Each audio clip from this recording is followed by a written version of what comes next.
ครับภาษาละนาวของเฮานั้นมันก็จะเฮียนยากหยังเนาะครับท่านเฮียนอักขระนะครับมันก็คืออันตัวอักษรนะครับในภาษาไทยเห็นไหมเฮียนไม้เนี่ยมันก็คืออันสระครับเห็นไหมเอาสองอย่างนี้มาผสมกันตามหลักการของภาษาละนานะครับ7 วัน1 เดือนตั้นก็อ่านออกเขียนได้เลยนะครับมันยากนะครับมันยาก แต่มันจะไปยากอยู่ตอนตรงที่ว่านะครับอันนี้เนี่ยที่เราจะเอาไปอวดคือคนอื่นในหูในหันตัวเนี่ยนี่มันยากมันนี่แหละครับเพราะว่ามันภาษาละนาของเรามันเป็นภาษาที่มันตายไปแล้วนะครับ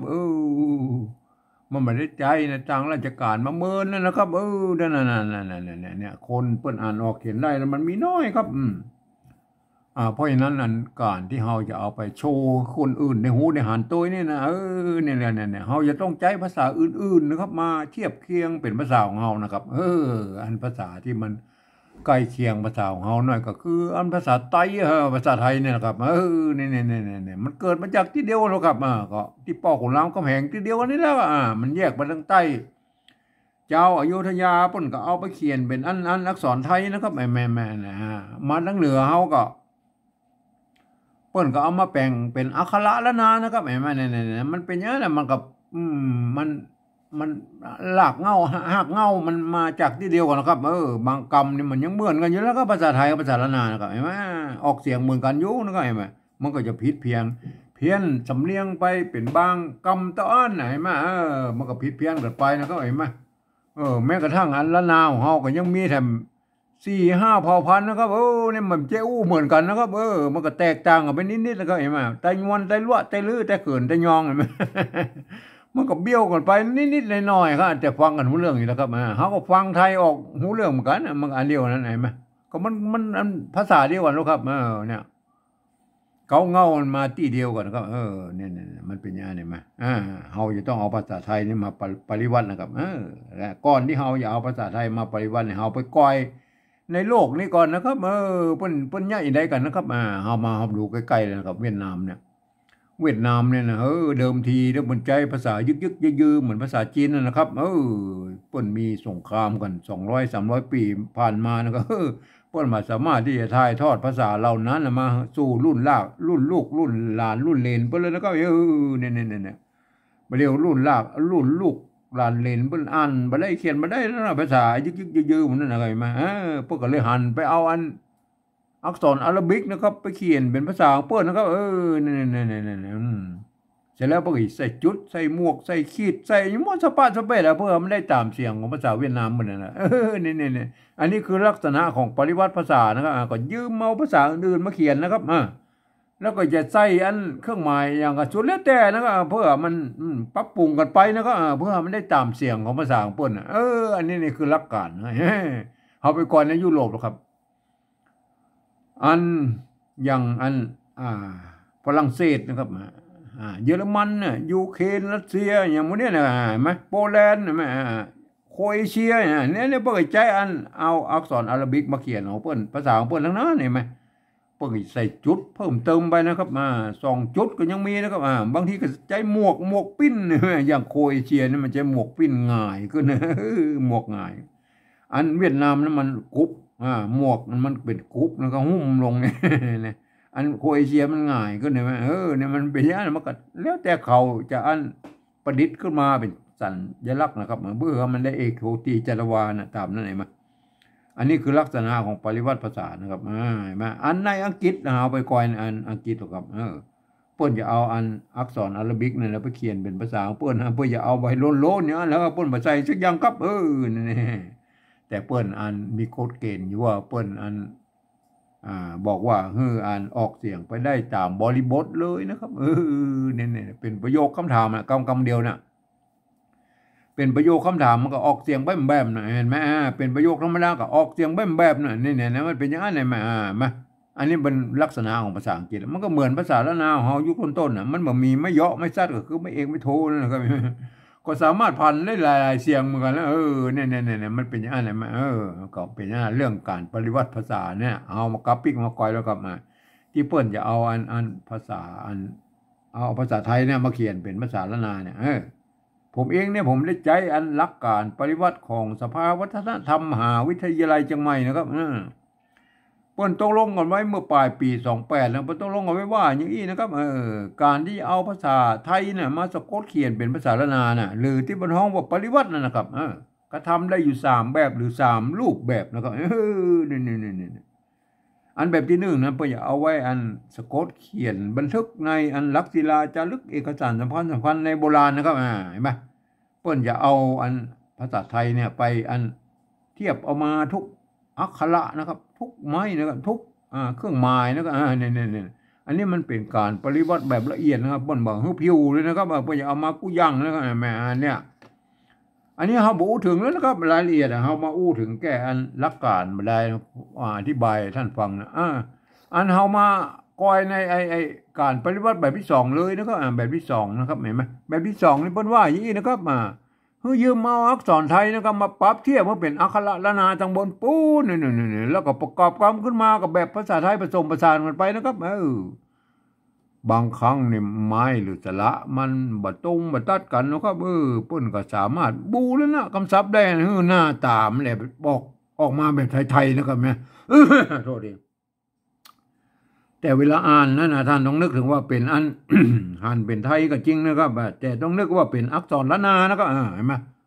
ต้องอ่านไปแบบตามแบบภาษาละนานะอันคนทั่วไปบัดสามารถเข้ามาอ่านได้นะแบบที่2เนี่ยมันจะผิดเพี้ยนสำเนียงนะครับบางคำมันก็อาจจะเหมือนกันนะครับบางคำมันก็จะแตกต่างกันไปนะครับอันนี้เนี่ยมันสามารถที่จะให้คนอื่นเข้ามาอ่านได้นะครับเห็นไหมเอาอย่างก้อยเนี่ยอย่างเช่นตัวนี้เห็นไหมเนี่ยอันนี้อันท่านเห็นเป็นตัวฟอฟันนะครับนี่ถ้าประกอบในอันภาษาปริวัติแบบที่2นี่แล้วเนี่ยท่านต้องอ่านว่าไอ้ตัวนี้มันเป็นตัวฟะนะครับมันเป็นเนี่ยเนี่ยคนทั่วไปเข้ามาอ่านแล้วมาเข้าใจผิดว่าเป็นอันตัวหนังสือไทยเนาะก็เลยอ่านผิดเปิดเจิดจัดไปหมดแล้วก็ไม่เนี่ยนะเป็นอย่างนั้นคนทั่วไปนี่จะต้องไปอ่านในแบบที่3บุญนะครับก็เดี๋ยวเขาก็อุ้มก็ไอ้เรื่องแบบที่3แบบที่2นี่ก่อนนะเอาตัวฟอฟันนะฟอฟันมาเทียบเป็นพอฟันเทียบไปตัวฟ้านะครับไม้อันไม้ชัดก็คือไม้พัดนี่นะครับเห็นไหมตัวงองูเห็นไหมได้เลยมาเนี่ยเทียบมาเป็นยังไงกำฟังนะฟังเห็นไหมเนี่ยภาษาไทยประกาศว่าฟังเหมือนนะโอเคนะแบบที่3นะฟังอะไรอันนี้เราตัวกะนะครับตัวกะนี่ยืมตัวคอควายมาเป็นนะครับไอ้ตัวกอในภาษาอันละนามันมี2ตัวนะครับมันมีตัวกะนะตัวกะเป็นอักษรสูงตัวกะนี่เป็นอักษรต่ำนะเสียงสามัญไม่ใช่ตัวกะนะไม่กำเห็นไหมไม่กำกับสระอ้ำไม่ในกำเห็นไหมฟังกำเนี่ยไม่ใช่ฟังคำนะครับฟังกำเนี่ยเขาไปก้อยอันตัวกะนี่ไม่กำเนี่ยไม่บางที่เพื่อใจไม่กล่าววงนะครับบางที่เพื่อใจไม่กล่าวน้อยนะครับสุดแล้วแต่อันความนิยมนะครับเอาไปก้อยอันโบราณนะครับโบราณเพิ่นเขียนเห็นไหมตัวกะเห็นไหมอันนี้ตัวข้าเห็นไหมเนี่ยตัวกะเนี่ยเพิ่นเอาไปแปลงอันเป็นตัวข้าหางยาวเพิ่นก็ตวัดหางกันไว้เพิ่นก็ยังใจไม่กล่าววงเลยเนี่ยในโบราณมันเพิ่นก็ถือว่าเป็นตัวเดียวกันในตัวกะกับตัวข้าเนี่ยครับคำแสนเห็นไหมเนี่ยคำแสนเห็นไหมท่านก็โปรดเข้าใจว่านะไม่กล่าววงไว้ใจกับตัวกะตัวข้านี่ก็ได้นะตัวกะก็ได้นะก็ท่านเข้าใจไว้ด้วยนะครับไอ้มาต่อไปอันนี้เมียนะครับเนี่ยไม่สระเอียไม่เกี่ยไทยไม่เกี่ยตัวมะใช่ไหมอันไม่เกี่ยนะครับเนี่ยอันนี้เขียนแบบอันแต่ยวนจังใหม่นะเป็นอย่างนิยมอย่างนี้นะครับอันก็ชุดแล้วแต่นะครับมันการอันไตลื้อนะครับเปิ้นไตลื้อแล้วก็อันทำอีสานนะครับไตลื้อตั้งแป้นน่านพะเยาปุ้นเปื่อยใจอันใส่ไม่ซัดกำกับไว้นะครับเห็นไหมมันก็อันเฮาก็ไปจ้างว่าอันไผ่พิษไผ่ถูกนะครับเพราะว่าเฮาไปดูเก้าเงาเลยนะครับอันที่อันภาษาโบราณมันเขียนไว้นะครับเห็นไหมอันภาษาอันภาษาโบราณที่มันเขียนไว้ไหมเนี่ยเพิ่นก็มีอันเนี่ยอันเปี้ยเห็นไหมเป็นเปี้ยเนี่ยตัวปะเห็นไหมอันไม่เกี่ยเห็นไหมไม่เกี่ยเพิ่นจะใจไม่ซัดกับไปทางบนนะครับเห็นไหม เปิ้นมันมีไม้ขอจ้างอะจีลูกเดี๋ยวนี้มันสมัยนี้มันมีไม้ขอจ้างนะครับมันเปิ้นยังมันมีไม้เอกไม้โทไม่เหาะไม่ซัดเดือนนะครับเปิ้นอ่านว่าเปี้ยนะครับเปี้ยแลนะอันนี้ผมอันนี้มันอย่างต้องก็ไว้ได้นะต้อก็ว่าต้องเป็นอย่างหัวโอเคเป็นต้องเป็นตองเป็นอะไรอย่างไรนะเปี้ยนะครับเปี้ยอันนี้อ่านว่าเปี้ยนะเป็นเปี้ยเป็นขี้เปี้ยนั่นแหละครับเป็นขี้เปี้ยนั่นนะเป็นขี้เปี้ยขี้เปี้ยก็เป็นง่อยเป็นง่อยขี้เปี้ยนะเป็นขี้เปี้ยเปี้ยเห็นไหมท่านเห็นแล้วนะเปี้ยนะครับเห็นไหมอันนี้เนี่ยมันไม่เกี่ยอันโบราณไว้ใจไม่ซัดกับเก่าไว้นะครับทีนี้มันมาถึงอันปัจจุบันนะครับความนิยมของอันเจ้าละนาเชียงใหม่ตะยวนเปิ้นแบบเปิ้นแบบใส่ไม่ซัดนะครับทีนี้มันเฮาบอกแล้วว่าไผ่ผิดไผ่ถูกนะครับเพราะนั้นเฮาก็เอาอนุโลมไม่เหรอว่าอันแบบใส่ก็ได้แบบใส่ก็ได้แล้วก็ถ้าแบบใส่นี่ก็คือแบบไม่เกี่ยแบบอันแต่ยวนเชียงใหม่นะครับถ้าเป็นใส่ไม่ซัดก็คือไม่เกี่ยแบบอันแบบใจหรือตังลำปางแป้น่านพะเยาพุ่นนะครับเห็นไหมเปิ้นก็ใส่ไม่ซัดแล้วก็เห็นไหมก็ทำอีสานเพิ่นก็ใส่ไม่ซัดนะครับเกาเงาเพิ่นก็ใส่ไม่ซัดนะครับทีนี้มันเฮาก็ยวนกันเนี่ยเอาใส่ก็ได้ใส่ก็ได้นะครับอันนี้ไม่เกี่ยนะครับทีนี้มัน มันเป็นไทยนะครับทีนี้เอามาปฏิวัติแบบที่สองนี่เฮาก็เอาสระเอียไทยโทษทีเอาสลียไทยมาใส่นะครับเนี่ยอันเนี้ยหาบูรณะคำศัพท์แล้วนะครับเบียเนี่ยบูรณะคำศัพท์มันเป็นสลียไทยก็เนี่ยเมียไหมฟังกำเมียอันนี้เราเสียกับอันทำนองเดียวกันตัวไม่เอาสลียไทยนะครับตัวสะไม่เนี่ยสลียไทยเสียเอาก็ฟังกำเมียเสียอันนี้เหรอเนี่ยได้แล้วนะครับเมียก็เสียน่ะปี้นะครับปี้ตัวปะนะครับไม่กี่นะครับไม่กี่ไม่เยาะนะปี้ไม่ปี้เนี่ยปี้เนี่ยอันเนี้ยตัวปะนะครับตัวอันตัวปอในภาษาอันละนาพวกก็มี2ตัวนะตัวปะกับตัวปะนะครับเห็นไหมอันตัวปะนะเป็นอักษรสูงตัวปะเป็นอักษรต่ำเสียงโทปกติบนใจตัวปะนะครับปี้ใช่ไหมปี้นะอันนี้เหรอ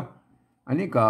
เสียนะครับเสียเขาก็พออันเดี๋ยวกี้ละบูรณะมันเป็นไอ้ไทยหน่อยแล้วก็เสียใช่ไหมอันนี้น้องเห็นไหมน้องน้องก็ไปตามตัวแล้วนะไม่ก่อกันย่อนใช่ไหมกันย่อนน้องตรงใช่ไหมน้องอันนี้น้องมันได้แล้วมันเป็นอย่างมันต้องบูรณะคำเช้าไอ้น้องเนี่ยแม่กะปี้นี่ก็มันต้องเอาจะมาตามนั้นเลยใช่ไหมเปิดมาตามนั้นเขาก็บอกต้องบูรณะคำศัพท์นะครับไอ้แม่อ่านต่อไปนะครับตัวฟ้าตัวไม้พัดตัวง่ะใช่ไหมฟังอันนี้กำตัวข้าไม่กำฟังกำอันนี้นะอันนี้ไม่ก่อครับซอนะสอนะครับถ้าว่ามีไม่เยอะมันก็อันซอนะครับอันใส่ไม่เยอะกับซอนะครับทีนี้มันก็เขากับบูรณะคำศัพท์ของมันอันไทยหน่อยมันเป็นตุสะนะครับอันไม่กังวลนี่ฮะมาตัวแล้วนะครับแต่แบบที่1บ่อย่างมาตัวนะครับที่มันเป็นแบบที่2เอาแค่ไม่เยอะไม่เอกก็มาก็พอเนี่ยเขาบูรณะคำศัพท์ของมันเป็นอันหน้าตาแบบไทยฟังคำซอนะครับอันนี้ฟ้องใช่ไหมฟ้องก็อันตรงตัวแล้วนะตัวนี้กันย่อนตรงใช่ไหมอันนี้ฟ้องใช่ไหมนี่นะอันซอนี่มันบูรณะคำศัพท์นะครับเขาก็ฟังคำซอฟ้องจังนะครับอันนี้เนี่ยจังตัวภาษาละนามันมีมันมี2ตัวนะตัวจอนะจะกับจะนะครับตัวจะเป็นอักษรต่ำอักษรสูงนะครับตัวจะเป็นอักษรต่ำนะอันจังเสียงโทปกติใจตัวจะนะครับเขายืมตัวชอช้างมาเป็นตัวจะนะครับเห็นไหมอันไม้พัดนะครับไม้เอกนะครับตัวง่ะใช่ไหมจังอันนี้แล้วเสียอันนี้จังนะครับไม่ใช่ช่างนะครับอ่านว่าจังนะอ่านว่าจังเสียนะครับเสียนี่บูรณะคำศัพท์มาเปิ้ลเนี่ยนะครับลูกนะลูกนี่เอาไปก่อยแล้วนะครับลูกไม่กูนะใช่ไหมอันนี้ได้รู้แล้วแต่ไม่ซัดนี่มันคือตัวกะนะครับไอ้ลูกนี่มันเป็นตัวกะนะครับ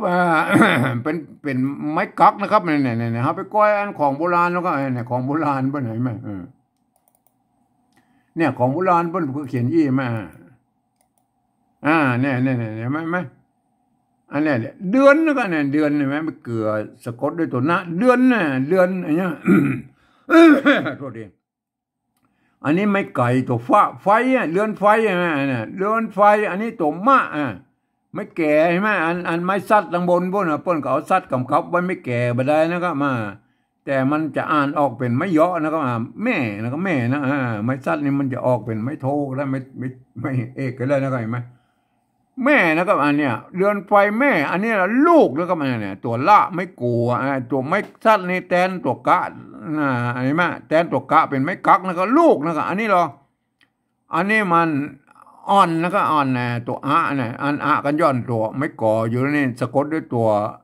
หน้าทางบนพอเขียนเป็นตัวละแทนนะมันจะต้องมีไม่เอกอยู่ไม่เยาะอยู่นะเปิ้นใส่ไม่กงกับเขาไว้มันเปลี่ยนเสียงเป็นอ่อนนะอ่อนนะ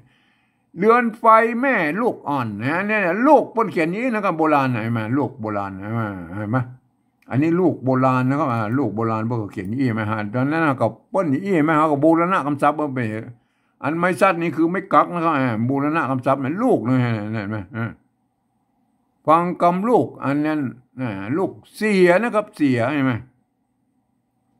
เสียนี่ก็อู้ตะกี้ละเสียเห็นไหมอันนี้เสียนะครับเห็นไหมอันนี้บูรณะคำศัพท์ถึงกู้ใช่ไหมเนี่ยบูรณะคำศัพท์ถึงกู้เลยนะครับเห็นไหมบูรณะคือมันเป็นอันบูรณะคำศัพท์คือมันออกหน้าตาแบบไทยๆนะครับก็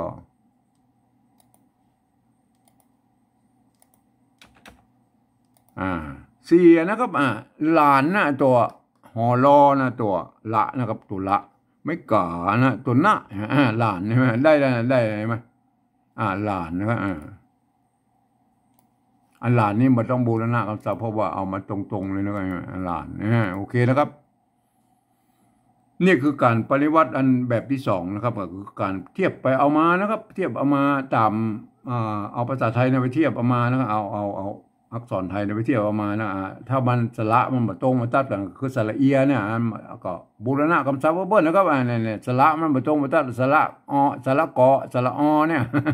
ไม่ก่อเนี่ยมันกับบูรณะคำศัพท์มันหน้าตาแบบไทยไหมอันลูกเนี่ยไหม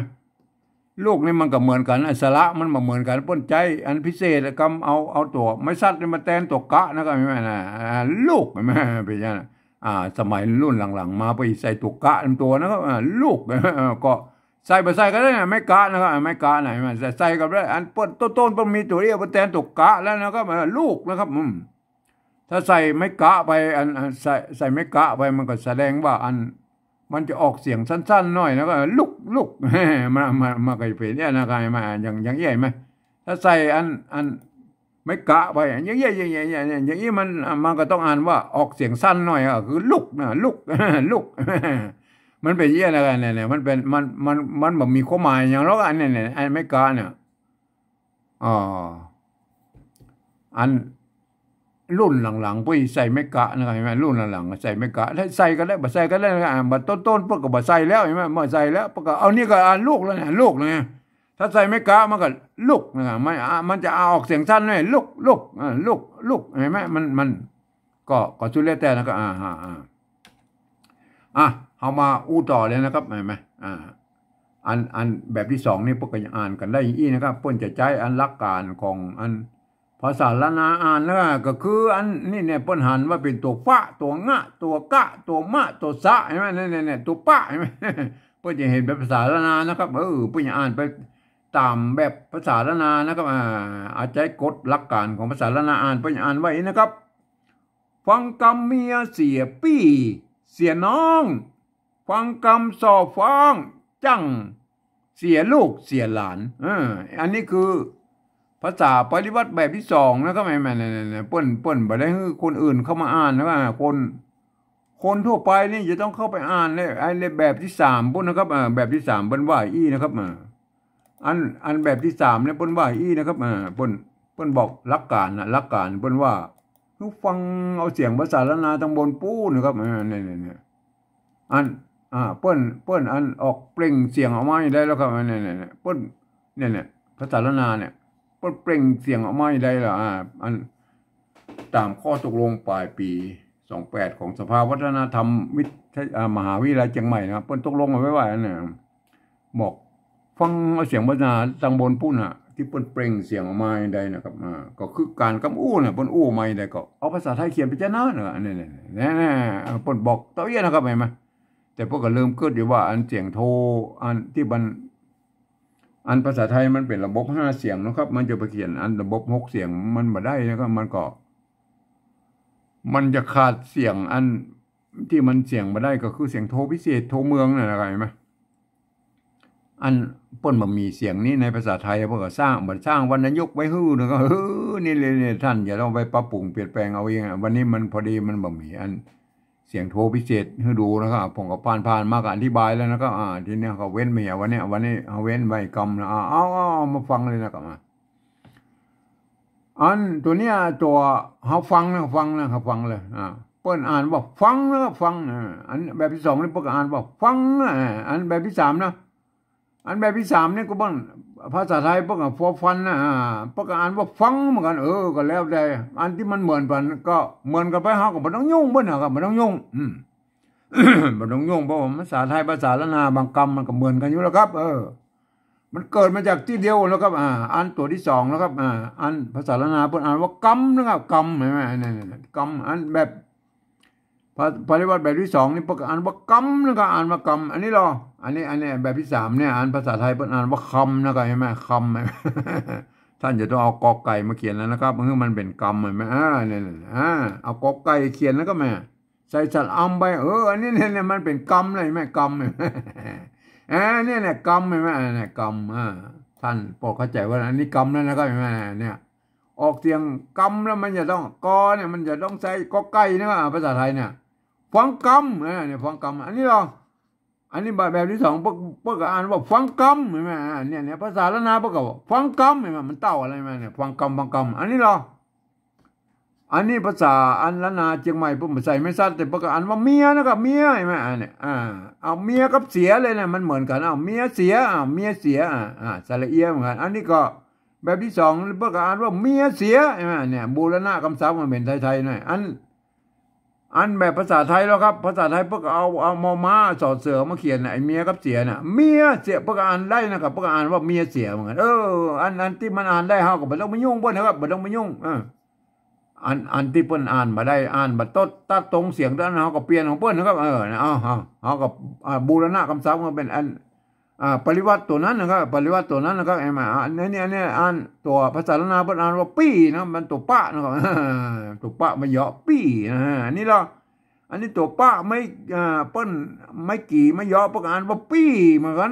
อันนี้ภาษาไทยแล้วครับ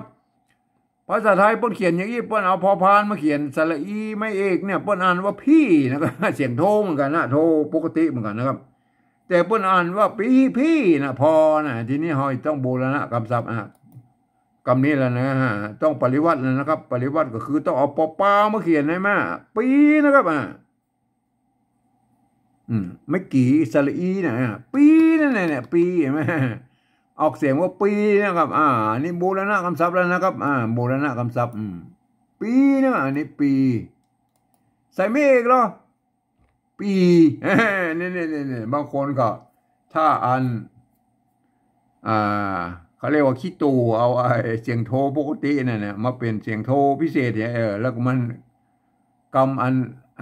ำอย่างเนี่ยเสียงโทเสียงมันก็จะพลาบกันไปเอาใส่ไม่เองมันก็ปีก็ไปยี่ปีก็ปีมันต้องไม่โทได้ไหมปีเนี่ยปีได้ไหมปีไหมปีนะครับเอกปีไม่โทปีปีแล้วนะครับแล้วปีแล้วครับปีกันปีกระบี้ปีกระบี้ปีสลีมันเสียงโทพิเศษครับโทพิเศษก็เอาจุดประดับไว้นะครับปีเนี่ยตามอันแบบผมนะปีแล้วปีเสียงตีนะอย่าเอาเขียนอย่างไรปีก็ใส่ไม่ตีก็เสียงตีอันปีแล้วปีวันเดือนปีมันเสียงจันวากับปีใช่ไหมปีผ่านเลขกูเสียงนะครับ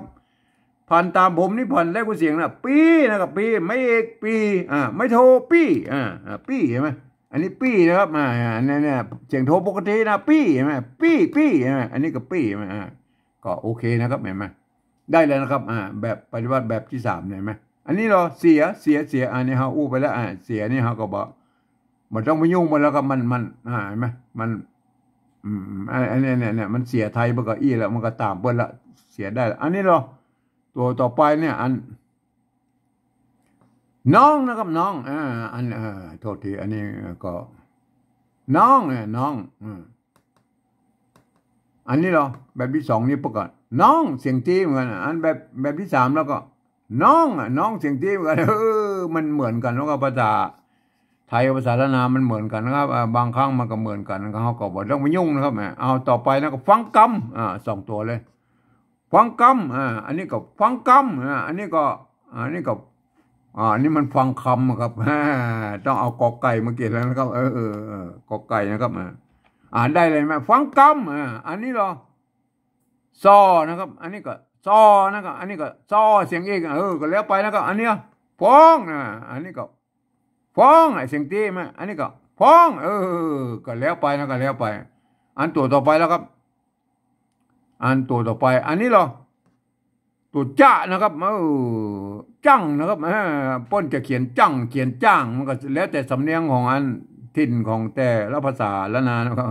อันภาษาละนาอันนี้มันออกจังเสียนะจังเสียไหนไหมป้นจังหรือจ้างก็มีนะครับจังเสียอันนี้จังใช่ไหมตัวจ้านะจังอันนี้หรออันนี้ภาษาอันไทยเปิ้นอ่านว่าช่างนะครับเขาจะต้องจอจานเขียนแล้วนะครับเนี่ย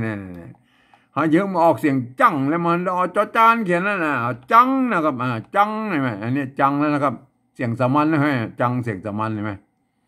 อันนี้จังเสียงสามัญนะครับจังแล้วครับจังใส่ไม่เอกจังใช่ไหมใส่ไม่เอกใส่ไม่โทจังใช่ไหมจังใช่ไหมได้เลยไหมเสียงโทปกติจังใช่ไหมปี้ใช่ไหมจังปี้เสียงโทปกติเนี่ยจังกับปี้เนี่ยไหมมันเสียงโทปกติแล้วก็ไม่ใช่จังแล้วก็จังเอามือจืดจังไว้จังมันเสียงโทพิเศษแล้วครับโทพิเศษกับโทเมืองเขาก็ใส่จุดไปอีกนะจังเห็นไหมจังเห็นไหมเห็นไหมเนี่ยโทพิเศษโทเมืองที่เปิ้ลอันเขียนมาได้ในภาษาไทยเปิ้ลบ่มีนะเขาก็จังเห็นไหมจังแล้วครับจังจังมันเสียงตีครับเสียงตีกันเนี่ยจังเห็นไหมจังเห็นไหมจังเห็นไหมเสียงตีใส่ไม่ตีเห็นไหมจังเห็นไหมจังแล้วครับจังได้กูตัวใช่ไหมพันแบบเสียงนี่ผมได้กูตัวนะครับจังใส่ไม่เอกจัง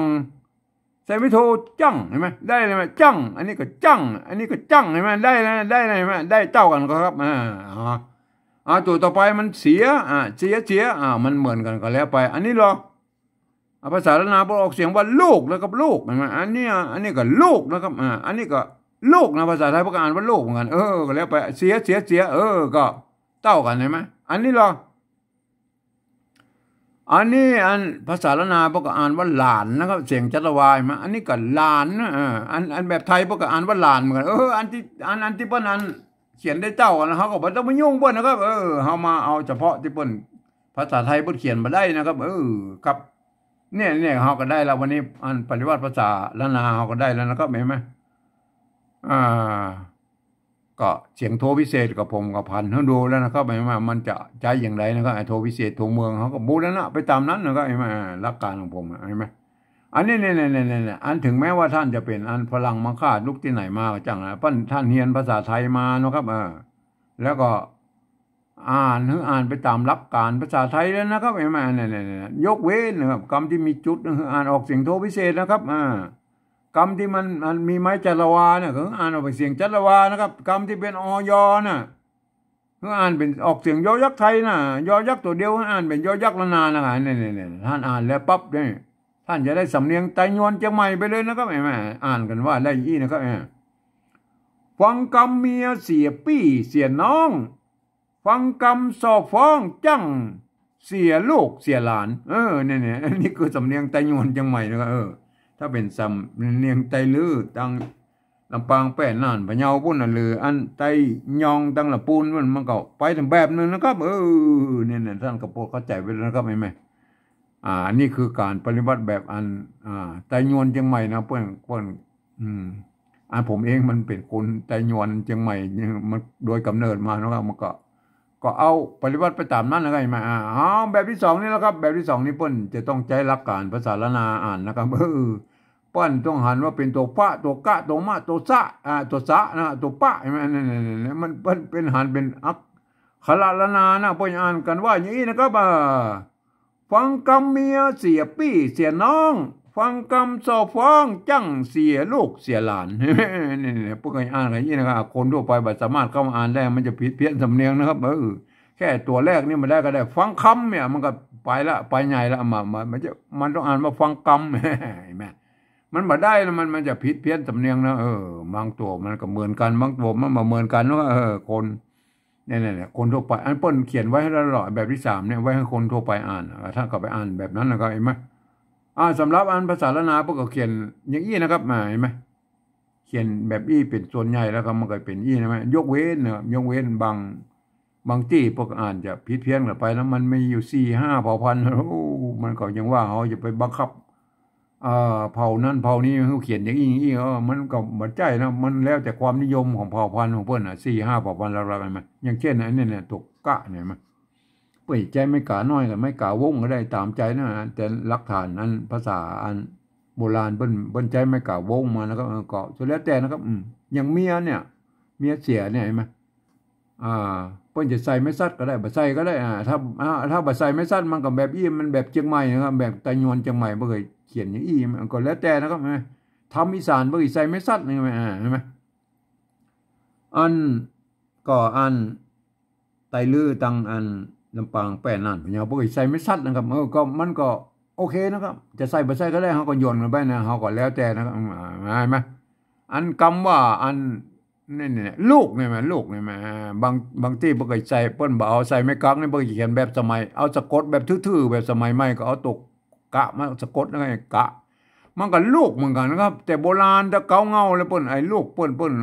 พื้นที่มันน้อยนะไม่ใส่ตัวกะแล้วมันก็ยาวกันไปเลยนะครับก็เอาไม่กักแตนอยู่ทางบนพุ่นคือลูกแล้วก็เนี่ยมันก็เป็นอย่างนี้นะแม่เนี่ยเห็นมั้ยโปรดเข้าใจไว้ด้วยนะมันภาษาละนามันก็ยังเขียนได้อยู่หลายๆแบบอยู่นะครับก็ท่านก็ไปพิจารณากันนะแต่พวกก็อ่านกันได้นะครับแบบอ่านกันว่าอย่างนี้นะครับฟังกำเมียเสียปี้เสียน้องฟังกำสอบฟ้องจังเสียลูกเสียหลานอันเนี้ยอันนี้คือสำเนียงไตยวนเชียงใหม่นะครับเพิ่นออกเสียงอันนี้นะครับถ้าเป็นอันเป็นไตลื้อดังลำปางหรืออันไตยองนะครับก็ท่านก็ไปอันพิจารณากันนะครับว่าอันท่านจะปฏิบัติแบบใดนะครับก็สุดแล้วแต่ท่านนะครับอันวันนี้ผมก็ขอบรรยายเพียงแค่นี้นะครับ